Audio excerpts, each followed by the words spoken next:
Hola, I'm Kenneth And I'm Irene. and we're here in Cebu right now dito sa Bantayan Island. Ayan, so samahan ninyo kami maglibot, explore natin ang mga beautiful beaches at syempre yung mga tourist spots dito sa Bantayan Island. Let's go!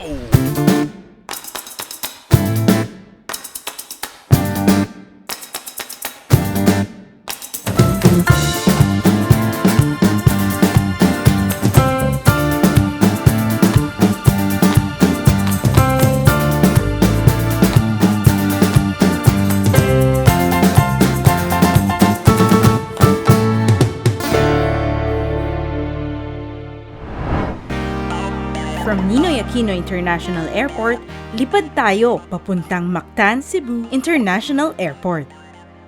After landing and makuha yung baggage, nag-book na rin ako agad ng Grab papunta sa hotel. From the airport, around 20 to 30 minutes ang naging biyahe papuntang hotel.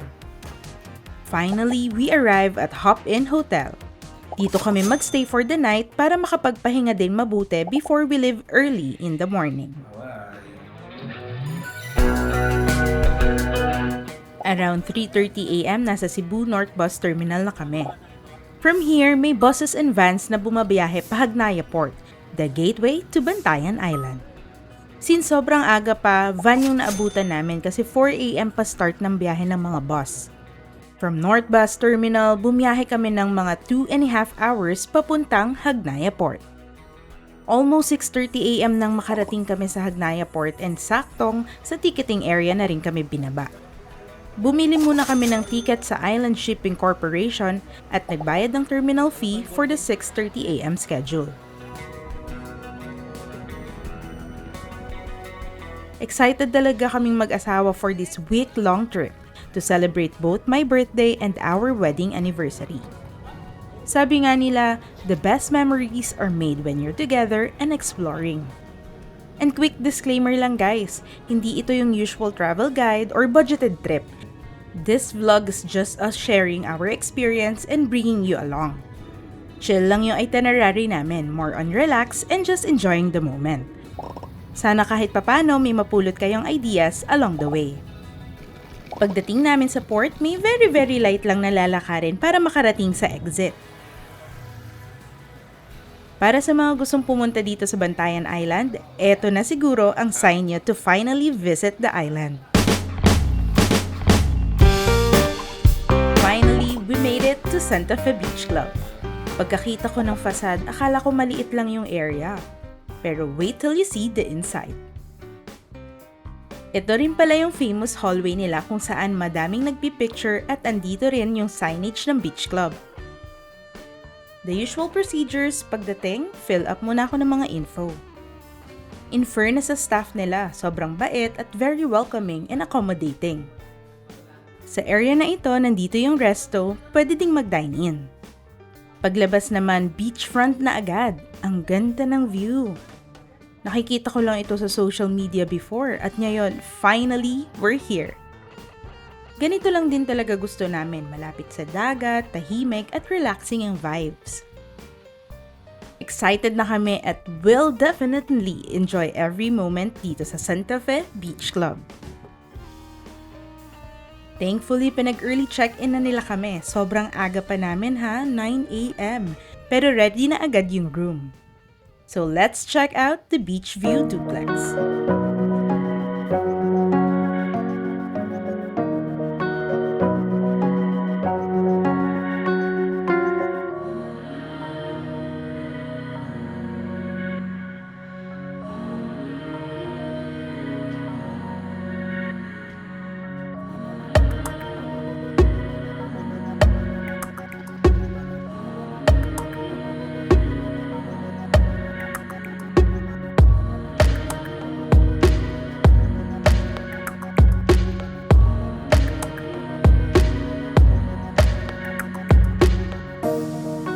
Yun. So, hello guys. Nandito na kami sa ating accommodation for our stay here in Bantayan Island. So, welcome to Santa Fe Beach Club. Ayan. So, nakita niyo naman yung room na ito. This is the Beach View Duplex. After namin ma-film yung room tour, na-realize ko na hindi pala ito yung room na originally naming na-book. Sea View Duplex talaga yung reservation namin, but we were initially given the Beach View Duplex. There was a mix-up in the records, but it was handled and resolved smoothly. Pero anyway, ang ganda niya, very elegant. Right now, we're gonna freshen up a little, tapos hintayin lang namin yung motor. We're gonna start our city tour via, yung motorcycle natin na for rent. So mamaya, update namin ulit kayo. See you later, guys. Since day one namin sa island is a free day, we decided to rent a motorcycle and explore Bantayan on our own. May na-prepare na rin akong itinerary with a few spots we can visit today, kaya relax lang ang pace namin. Sobrang sarap ng simoy ng hangin, kahit tirik ang araw, hindi mo masyadong mararamdaman yung init. It's already 11 AM, kaya sobrang gutom na rin namin since wala pa kaming breakfast. So we decided to check out Amihan Beach Cabanas.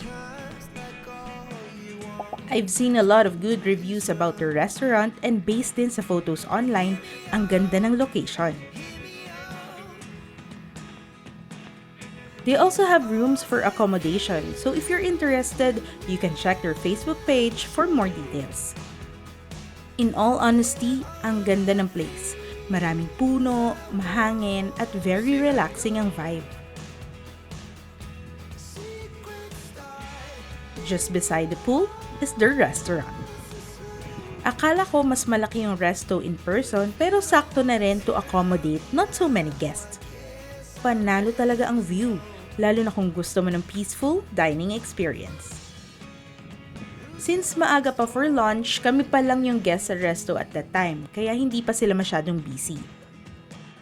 Ito yung menu nila, from appetizers, main entrees, cocktails, fruit shakes, and more. You can pause the video and take a look. Maganda rin kasi may options whether gusto mo ng light meal or something more filling after a morning of exploring. We ended up ordering their best-selling pasta, the penne alla norcina, a truffle cream pasta with mushroom and prime beef. And yung ilang araw ko nang kinikrave, the burger, a quarter-pounder beef patty, cheese, lettuce, tomatoes, onions, and bacon on sesame buns. For the pasta, if you're a fan of creamy dishes, you'll definitely love this one. Lasang-lasa yung truffle kaya hindi agad nakakaumay, and generous din yung meat na kasama. For the burger, simple lang siya, nothing too fancy, but ramdam mo talaga yung pagka-beef ng patty. I also like it kasi makapal at juicy yung beef, very satisfying. Totoo nga ang chismis, masarap talaga yung food dito sa Amihan Beach Cabanas. This is definitely a must-try when you're here in Bantayan Island. Stop by muna tayo dito sa isang famous cafe sa island, the Coco Cafe. Excited na talaga akong magkape kasi pinipigilan ko muna ang caffeine earlier para matry yung offerings nila dito.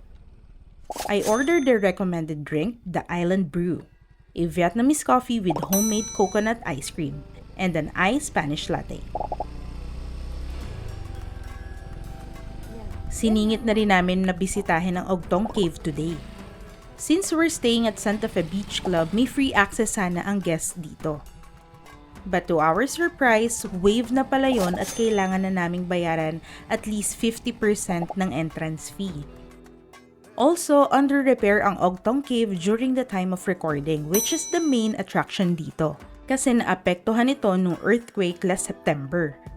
Pero sa aming pagkakaalam, sabi nila this was already reported to the DENR and they are still studying whether it can be reopened to the public. So we decided to just check out the surrounding area instead. If you're planning to stay here, you'll still have access to the pool and the beach. But as for Ogtong Cave itself, it's entirely closed for now. We're off to buy dried fish.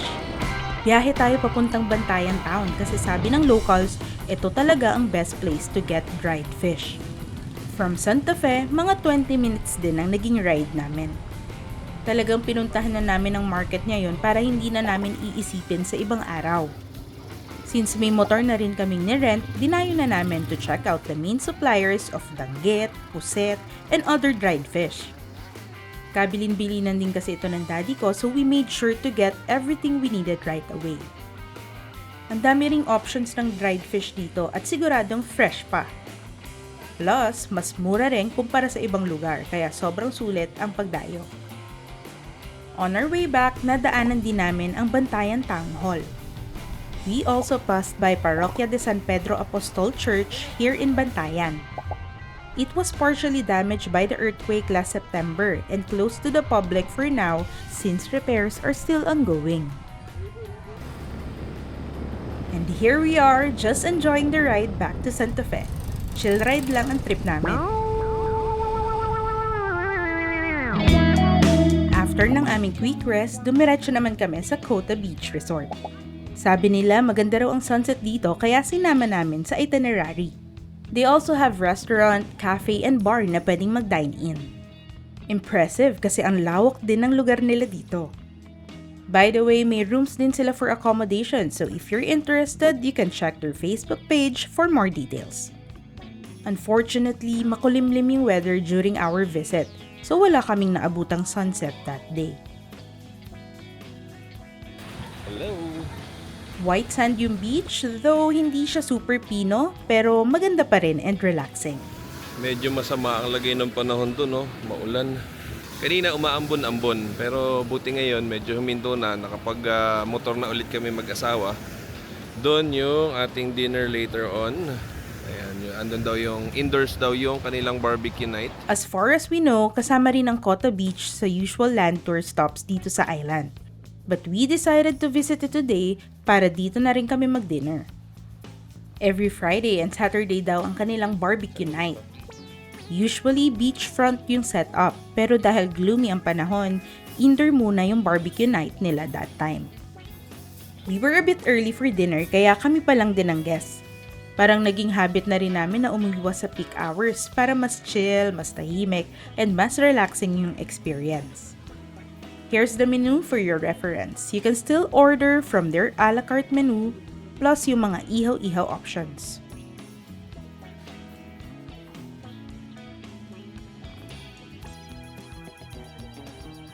We ordered calamares, inihaw na liempo, and tried their Cebu chorizo. Overall, nag-enjoy naman kami sa food, though it would have been a better experience if it were outdoors. On our way back sa accommodation, umaasa talaga akong makakita ng balot kasi ilang araw ko na siyang kinikrave. And true enough, nung nakita ko yung nagtitinda ng balot, pinabalik ko agad si Kenneth para mag-stop kami. Craving satisfied. In fairness sa balot ng Bantayan Island, masabaw siya at maliit pa yung chick, kaya super love it. Second day here on the island and this is the view from our room. What a beautiful sunrise. Today is our land tour day. Special thanks to Kuya Brian for arranging our tours. 8 a.m. na kami na pick up ni Kuya Pael, our tour guide, to start the day. Diretso na kami agad sa aming first destination, the Coconut Road. Sabi nila famous picture spot ito dito sa island. Parang Siargao vibes. In fairness, maganda naman talaga ang kinalabasan sa pictures. Shout out din kay Kuya Pael kasi very supportive sa pagkuha ng aming mga photos and videos.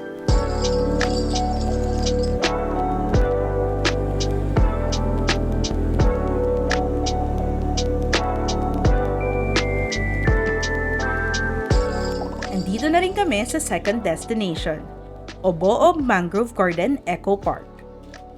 Dito rin matatagpuan yung sikat na Camp Sawi shooting location. Heads up sa mga seniors na kasama or medyo mahihirapan sa long walk. Medyo mahaba at paikot yung lakaran. Parang one way lang. Kaya kung magsimula ka sa umpisa, kailangan mong talagang tapusin sa dulo. Make sure din na comfy ang shoes na inyong gagamitin kasi made of bamboo yung pathwalk. In fairness to them, from time to time nire-repair nila yung walkways, area by area. Talaga namang maglalakad ka sa loob ng mga mangrove, so magkakaroon ka ng very close encounter at ma-appreciate mo ang ganda nito.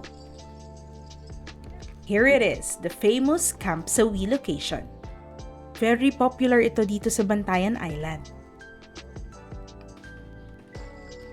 From here, you can also climb up to the upper deck, which is a great spot for drone shots or to see the mangrove forest from above. Did you know that Oboob Mangrove Garden is one of the biggest mangrove forests on Bantayan Island? It covers around 100 to 150 hectares of mangrove forest, all protected and maintained by the local community to help preserve the mangrove ecosystem.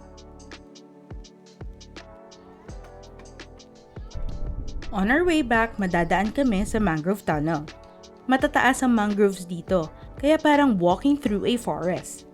Ang ganda ng effort nila na gumawa ng ganito para makita ng mga tourists kung ano talagang itsura ng mangrove ecosystem.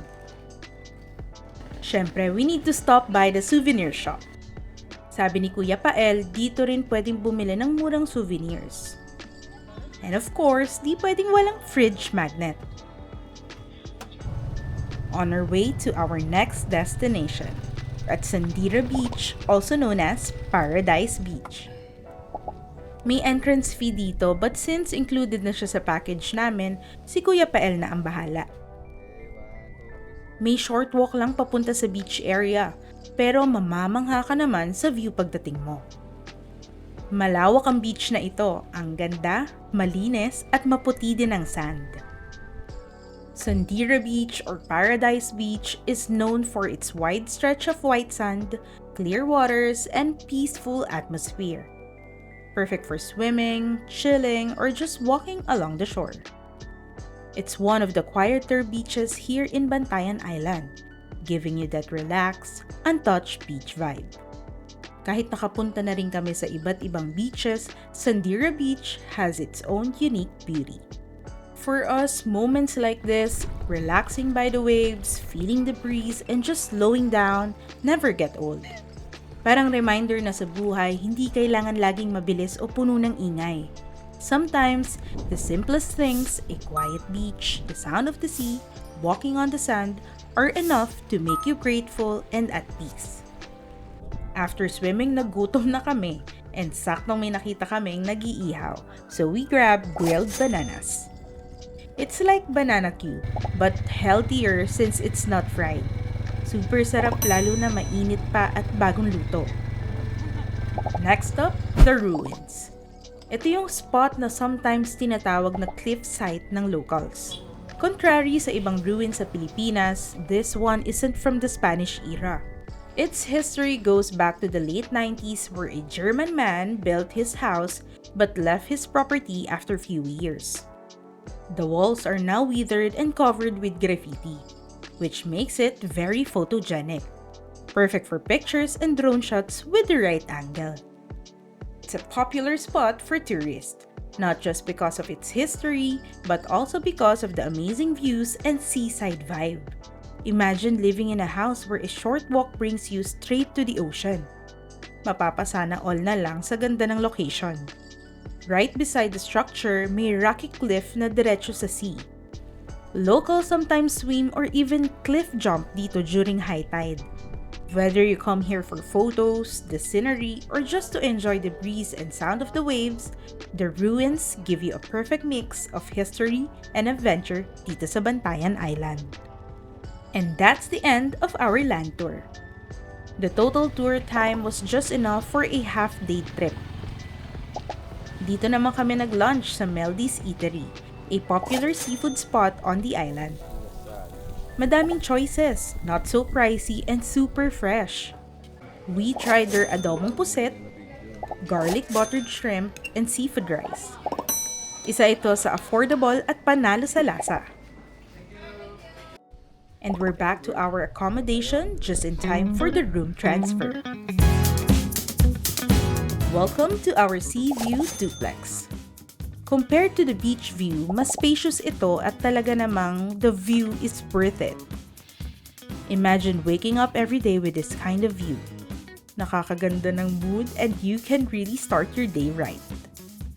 All the same amenities, toilet, shower, closet with full-length mirror, and open-style bathroom with 2 shower heads, just like the beach view duplex. Talagang yung view ang binabayaran dito. After a tiring tour and satisfying seafood lunch, time for coffee. Diba parang hindi rin ako nalayo sa bahay kasi ganito rin ako gumawa ng kape sa amin. Easy, comforting, and just right to enjoy the view.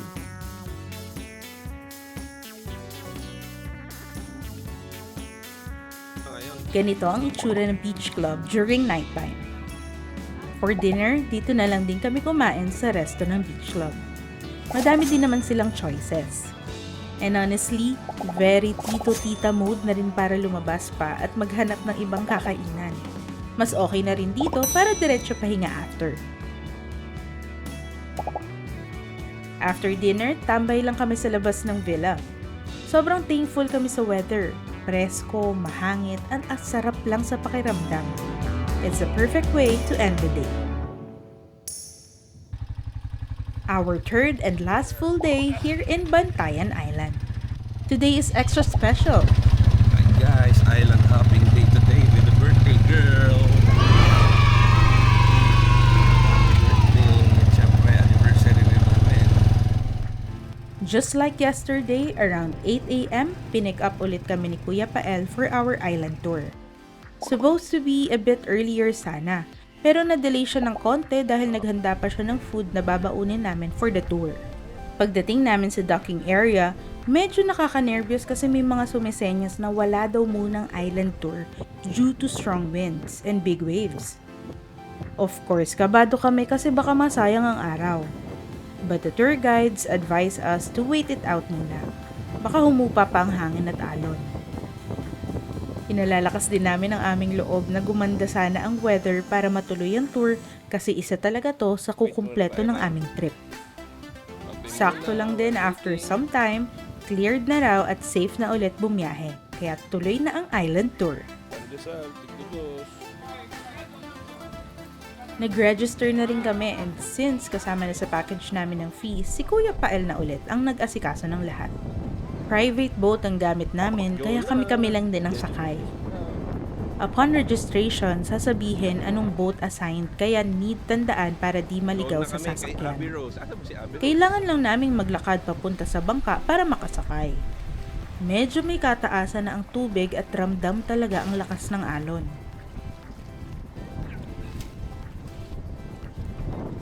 As always, safety first. Life vest on bago bumiyahe.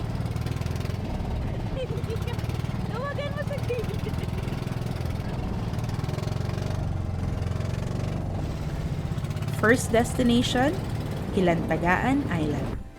Kilala ito bilang isa sa mga snorkeling spot sa Bantayan. We always look forward to snorkeling kapag nasa dagat. Pero manage your expectations. During our visit, wala rin kami masyadong nakita underwater. Most likely dahil na rin siguro sa weather conditions.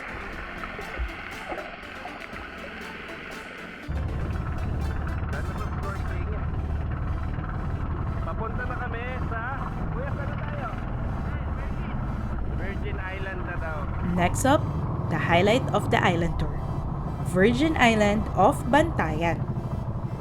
Malayo pa lang pero kitang-kita na kung gaano ka-clear ang tubig and the sand is whiter and finer. Dito na kami sa Virgin Island. Tarating na rin kami, basang-basa. Napakalakas ng hangin, napakalakas ng alon. Dito, magtatagal na kami dito. May entrance fee dito and dito din babayaran mismo.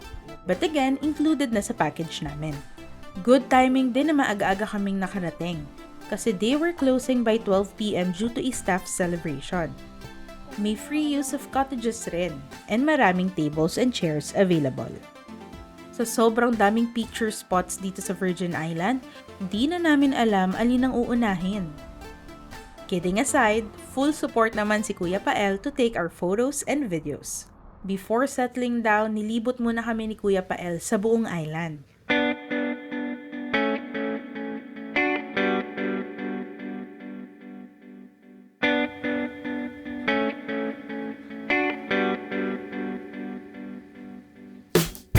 Talagang malawak din itong Virgin Island. Medyo mahaba-haba rin ang lakaran pero sabi nga ni Kuya Pael, wag daw namin itong palampasin. And he was right. Around 10 minutes of walking plus several photo stops along the way, sulit na sulit naman. Mapapaisip ka talaga kung saan ka unang magpapapicture kasi bawat angle, maganda. Itong cliff jumping area ay isa sa mga dinadayo dito sa island. Sabi rin ni Kuya, during high tide daw umaabot ang tubig sa taas nito. Luckily, there weren't many tourists during our visit, so it felt like we had the place to ourselves. We enjoyed every moment. No pressure to rush, no strict timeline. We really took our time and soaked everything in. Good luck na talaga at bilad na rin kami sa araw. It's just so nice na inaalagaan at inaayos nila ang place na ito. On our way back, nadaanan namin ang bus ng founder ng island, si Don Juan. According to what stated there, the ownership of the island is meant to stay within the family. They also have rooms for accommodation on the island. Nasa other side naman ito kaya may privacy pa rin. No worries sa mga walk-in guests. You can check their Facebook page for more details. May restaurant and bar din sila na nagsaserve ng meals and drinks. Pwede na kayo dito mag-order if wala kayong baon ng mga food.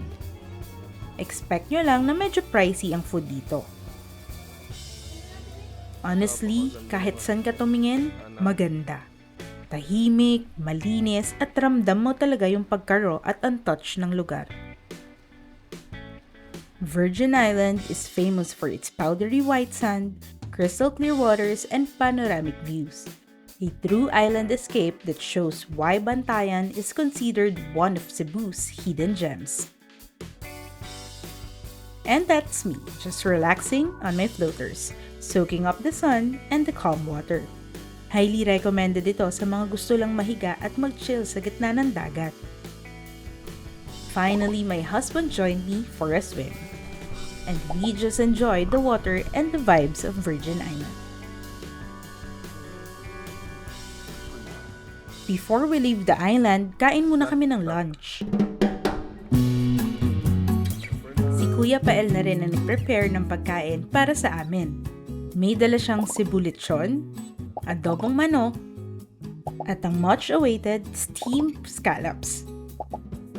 Ang saya ring makasama at makakwentuhan ang mga tour guides at boatmen. It's amazing how traveling not only shows you new places but also reminds you that every person has a story worth listening to, and every story has a lesson to teach. And it's time for us to say goodbye to Virgin Island and head back to the mainland. Sakto lang timing for us, not too early, not rushed, just right. We really took time enjoying the tour. We're ready to go back to our accommodation. And pagdating namin, diretso rest na agad. Since we're celebrating double special occasions today, my husband, together with Santa Fe Beach Club, organized a special dinner for two. Talagang may table setup pa. Super sweet. We patiently waited for the food they prepared for us. If you want to surprise your loved one, don't hesitate to message their Facebook page. Even if you're not staying here, you can still have a special setup arranged. They're really accommodating and they'll be more than happy to help you plan it. For our dinner, we had buttered chicken, birthday pancit, lechon baka, and baked scallops. We spent the evening enjoying and savoring every bite. Ang sarap ng food, rinig pa ang hampas ng alon ng dagat at kasama pa ang mahal sa buhay. Truly, we are so grateful for moments like this. And just like that, our 4 days in Bantayan Island are already over. It's time to say goodbye to this beautiful island at ready na rin kaming sumabak sa buong araw na pagbiyahe. Naabutan namin yung 7:30 AM ferry schedule from Bantayan to Cebu. Just like on the way here, the total travel time was 2 hours. 1 hour waiting and 1 hour on the ferry. Pagdating sa Hagnaya Port, may available na ring van going to Cebu City. From Hagnaya Port, almost 5 hours of travel pabalik sa Cebu North Bus Terminal. Grabe pala ang traffic sa Cebu. From Cebu North Bus Terminal, sumakay kami ng taxi going to Cebu South Bus Terminal.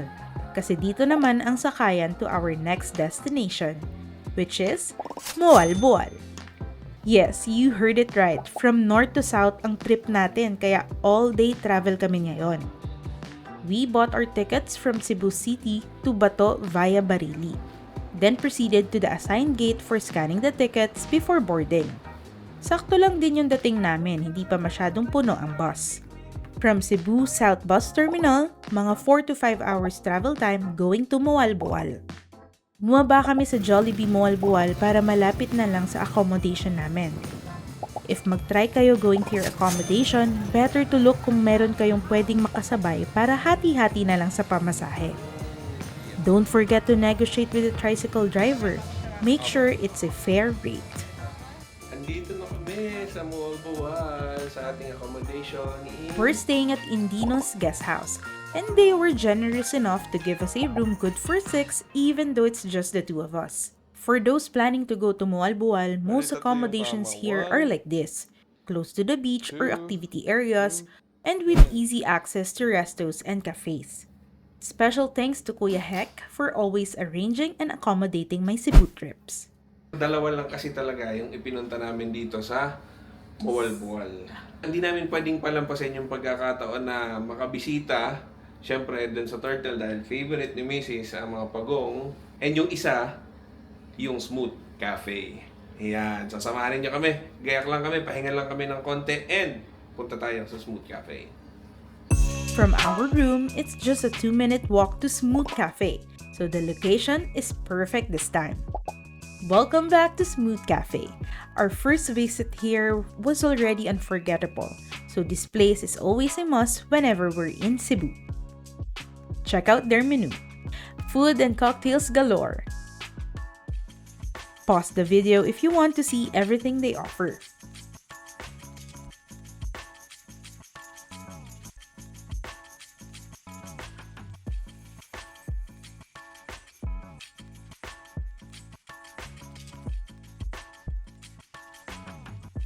And here it is, the one we always come back for. Their classic Amarito Sour. You won't find anything else like this.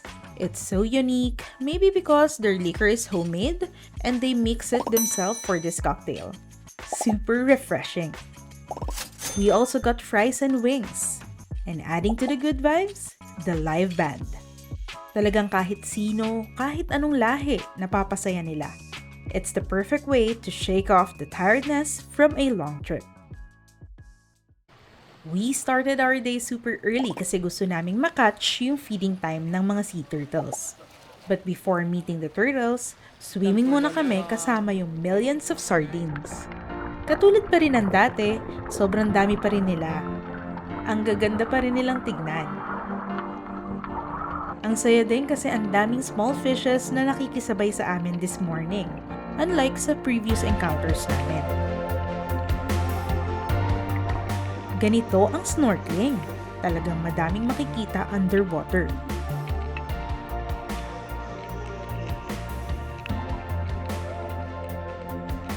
And finally, the moment I've been waiting for.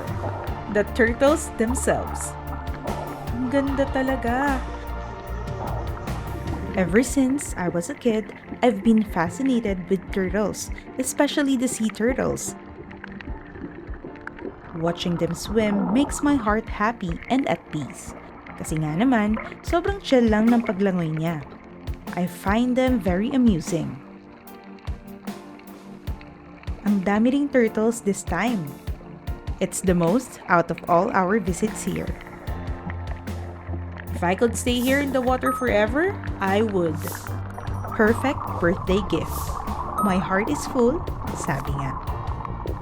Tapos na yung Sardines round.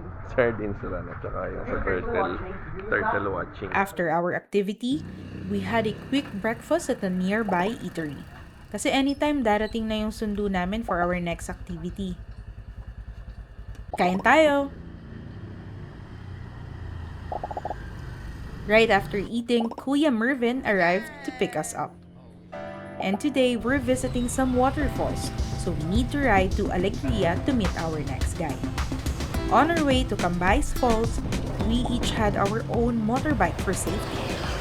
Pataas sa bundok ang daan papunta sa falls, kaya kapit mabuti sa motor. Pagdating sa location ng first falls, may steep walk pababa. So dahan-dahan lang at make sure na komportable at maayos yung sapatos na suot nyo. Hindi na rin ito recommended sa mga seniors or sa mga mini problems. Pagdating sa registration area, we paid the entrance fee but since this was included in our package, our guide took care of everything. A little more walk and may pasilip na nung pinag-aagusan ng falls.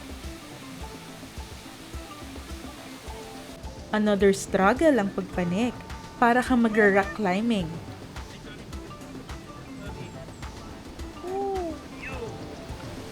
And here we are, the Cambais Falls. Not very high but the water flow is strong, clean, and really cold. Nakakawala ng pagod and sobrang saya lang magbabad sa malamig na tubig.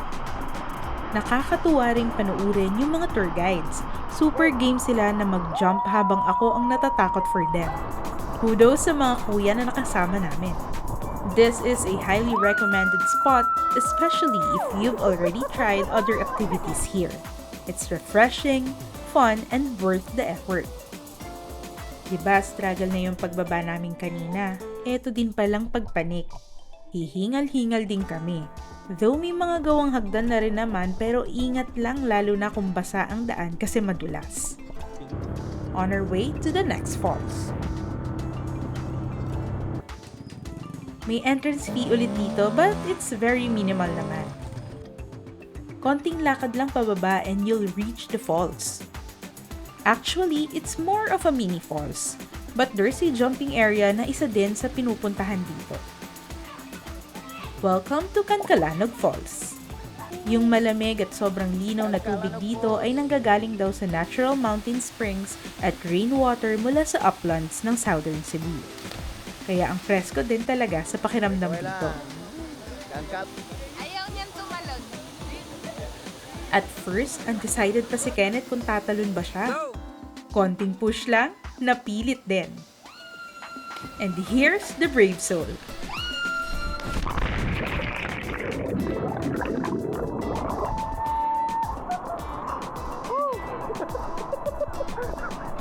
Hindi ko kaya doon kasi may bato. Dito, clear na. Ang ganda at sobrang lamig ng tubig dito. We ended up just swimming and enjoying the moment. After that, it was time to head back to Moalboal. 45 minutes din ang biyahe, and just in time for lunch ang pagbalik namin. This time, we tried chili bar since hindi pa talaga namin siya na-try before. Nagustuhan din namin dito dahil may clear view sa dagat habang kumakain. We ordered carbonara and their best-selling pizza. Craving for Italian food naman for the past few days. Plus a mango shake. After resting a bit, we ended the day at Smooth Cafe. Goal talaga namin na gabi-gabi bumalik dito para masulit ang pagdayo. Naabutan pa namin ang happy hour. Buy one, take one on their signature cocktails. We tried the Purple Kai cocktail, a creamy ube-infused rum cocktail with coconut, pandan, and a hint of beetroot. It's good, but kinda strong for my liking. We had dinner to go with the drinks, our all-time favorites, calamares, and fish and chips. Shout out to Smooth Cafe for the great vibes, good music, and friendly crew. We'll definitely be back soon. The next day, very early in the morning, around 5 a.m., we were already picked up and dropped off at the terminal for our trip back to Cebu City. Pagdating namin, may available naman na bus, pero ordinary siya, so kailangan pa naming maghintay sa susunod na bus. Buti na lang, may paalis na van that time, kaya doon na lang kami sumakay. Just a heads up, kung magva-van kayo and may extra luggage na dala, may extra fee din ang luggage, equivalent to one fare. Umalis din agad yung van kaya sakto lang talaga ang dating namin. We decided to travel early kahit 3 p.m. pa yung flight. Mahirap na kasi hindi mo rin talaga masasabi kung gaano kalala ang traffic pabalik ng city. The van dropped us off at Cebu South Bus Terminal. Hindi ka makita. From there, I booked a Grab going sa location ng aming kakainan. We arrive in C&T Lechon. Sakto open na sila ng maaga kaya dito na kami kakain ng brunch. It's located just across SM City, Cebu. Alam nyo naman, a Cebu trip is never complete without lechon. And we always like to try a new spot whenever we're here. Ang laki din ng resto sa branch nila dito. Talagang they accommodate big groups and since maaga pa kami, hindi pa masyadong busy. Yes, super fresh. Bagong lutong lechon, ready to serve. Sino ba naman ang hindi matatakam sa ganito? We ordered ensaladang talong, puso rice, and of course, their best tasting lechon. And C&T lechon? Talagang didn't disappoint. Sobrang sarap. Perfect yung lasa, not too salty, at sa totoo lang, hindi mo na kailangan ng sauce. For us, this is hands down the best lechon so far. After eating, we decided na pumunta na sa airport and just hang out there while waiting. Since nasa SM City Cebu na kami and madami pa kaming time, we tried the My Bus. You just need to buy your ticket first, then line up at the designated waiting area for airport-bound passengers. And the best part, sa airport mismo ang last stop. Super convenient at very affordable. Walang kahassle-hassle. We arrived at the airport just in time and went straight inside para makapag-check-in and dun na sa gate maghintay. We were nothing but thankful and grateful for this trip. A week-long celebration to celebrate life, love, and everything in between. Moments that make you pause, reflect, and appreciate. And that's it for our Cebu vlog. Sana nakaabot kayo hanggang dito sa dulo ng video. Thank you so much for watching. See you on our next videos.